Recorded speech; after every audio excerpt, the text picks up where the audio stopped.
నంద్యాల జిల్లా రుద్రవరం టౌన్ లో 49 లక్షల రూపాయలతో 3 సిసి రోడ్ల ఓపెనింగ్ కార్యక్రమం నిర్వహించారు.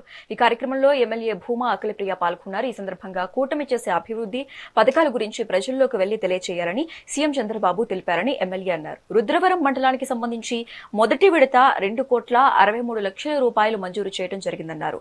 రెండో విడత 2,40,00,000 రూపాయలు మంజూరు చేశామన్నారు.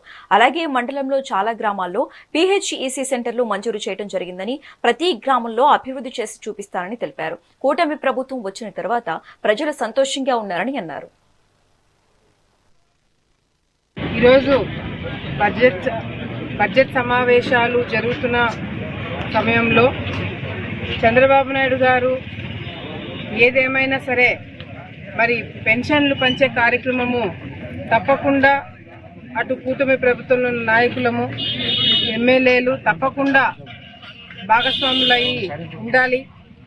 పెన్షన్లు పంచే కార్యక్రమంలో ప్రతి నెల మనము ప్రజలకి మనం చేసే కార్యక్రమము తెలియజేయాలన్న ఒక ఉద్దేశంతో మొన్న జరిగిన పెన్షన్ పంపికం దాంట్లో కూడా మేమందరం కూడా పాల్గొనడం జరిగింది. ఎందుకు చెప్తున్నానంటే ఈ ప్రభుత్వం వచ్చిన తర్వాత ప్రతి ఒక్క చిన్న విషయం కూడా చంద్రబాబు నాయుడు గారు ప్రజల్లోకి ఏ విధంగా తీసుకెళ్లాలి, మనం చేసిన మంచి పనులు ఏ విధంగా ప్రజలకి చెప్పాలి, అదేవిధంగా ప్రజా సమస్యలు మనం చూసినవి ఏ విధంగా ప్రభుత్వం దృష్టికి తీసుకొని వచ్చి ఆ ప్రజా సమస్యలు ఎట్లా తీర్చాలనేది కూడా ఎప్పటికప్పుడు మమ్మల్ని అడిగి తెలుసుకుంటున్నారు.